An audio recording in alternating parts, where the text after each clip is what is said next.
આગામી 10 ઓગસ્ટ 2025ના રોજ ભરૂચ જિલ્લામાં ભવ્ય સમરસ કાવડ યાત્રાનું આયોજન કરવામાં આવ્યું છે।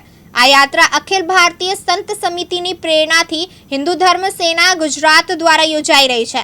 યાત્રાની શરૂઆત ભરૂચના પ્રસિદ્ધ પ્રગટેશ્વર મહાદેવ મંદિરથી થશે અને ત્યારબાદ કાવડ યાત્રીઓ કાવી કંબોઈના શ્રી સ્તંભેશ્વર મહાદેવ મંદિર પહોંચશે, જ્યાં પાવન નર્મદા જળથી મહાદેવજીને અભિષેક કરાશે।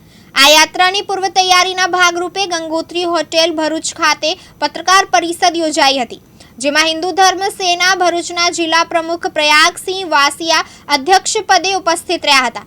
યાત્રામાં 108 થી વધુ કાવડ યાત્રીઓ ભાગ લેશે, જ્યારે 25 સ્વયંસેવકોની ટીમ યાત્રા માર્ગ પર સેવા કાર્ય માટે તૈનાત રહેશે, જેથી ભક્તોને કોઈ અડચણ ન પડે। યાત્રાનો મુખ્ય ઉદ્દેશ્ય ભક્તોને આધ્યાત્મિક આનંદ, સંસ્કૃતિ સાથે જોડાણ તથા શાંતિ, એકતા અને ભક્તિભાવનો સંદેશ પ્રસારિત કરવો છે। જય શ્રી રામ। હું પ્રયાગરાજ રણજીતસિંહ વાસિયા, અખિલ ભારતીય સંત સમિતિ પ્રેરિત હિન્દુ ધર્મ સેના જિલ્લા પ્રમુખ। મારી સાથે જીનાભાઈ ભરવાડ અને સુધીરસિંહ અટોડિયા, વિરલભાઈ ગોહિલ, રાહુલભાઈ વસાવા, અમારા હિન્દુ ધર્મ સેનાના હોદ્દેદારો। અમે સૌએ 2 વર્ષ પહેલા એક સંકલ્પ કરેલો હતો કે માં નર્મદાનું પવિત્ર જળ લઈ અને દરિયા કાંઠે આવેલું સ્તંભેશ્વર મહાદેવનો રુદ્રાભિષેક કરવો, પરંતુ મહાદેવની દયાથી 2025માં આ અમારો સંકલ્પ પરિપૂર્ણ થવા જઈ રહેલો છે। અમે હિન્દુ ધર્મ સેના દ્વારા સમરસ કાવડ યાત્રાનું એક ઐતિહાસિક આયોજન રાખેલ છે।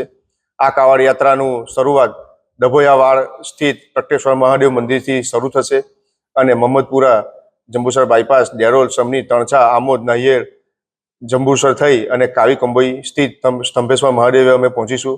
તારીખ 10ના સવારે 9 વાગ્યાના રોજ આ યાત્રાનો પ્રારંભ થશે અને તારીખ 11ના રોજ આ યાત્રા સ્તંભેશ્વર મહાદેવે બપોરે 12 કલાકે પહોંચશે। આ યાત્રા દરમિયાન રસ્તામાં વિવિધ ગામોના સરપંચો, આગેવાનો દ્વારા આ કાવડ યાત્રીઓનું ભવ્ય સ્વાગત કરવામાં આવશે। સ્વરાજ ભવન જંબુસર સ્થિત આ યાત્રા વિરામ લેશે અને ત્યાંથી પછી આગળના મુકામે યાત્રા પ્રસ્થાન કરશે। આ યાત્રામાં સલામતીના ભાગરૂપે અમે રિફ્લેક્ટર જેકેટ, દવાની વ્યવસ્થા, ફરફરાડીની વ્યવસ્થા, પાણીની વ્યવસ્થા, એમ્બ્યુલન્સની વ્યવસ્થા રાખેલ છે અને સાથે સાથે હિન્દુ ધર્મ સેનાના 25 સ્વયંસેવકો યાત્રીઓના સેવામાં જોડાશે। અને આપ સૌને આ પ્રેસ મીડિયાના માધ્યમથી હિન્દુ ધર્મની સૌ જનતાને હું અપીલ કરું છું કે આપ પણ આ ઐતિહાસિક યાત્રાનો એક ભાગ બનો અને ભગવાન મહાદેવના સ્તંભેશ્વર મહાદેવે આપણે સૌ ભેગા મળીને ચાલીને જઈએ એવી આપ સૌને હું પ્રાર્થના કરું છું, નમ્ર અરજ કરું છું। ભારત માતાજી કે વંદે માતરમ, જય જય ગરવી ગુજરાત, ઓમ હર હર મહાદેવ। જીતુ રાણા, દિવ્યાંગ ન્યૂઝ, ભરૂચ।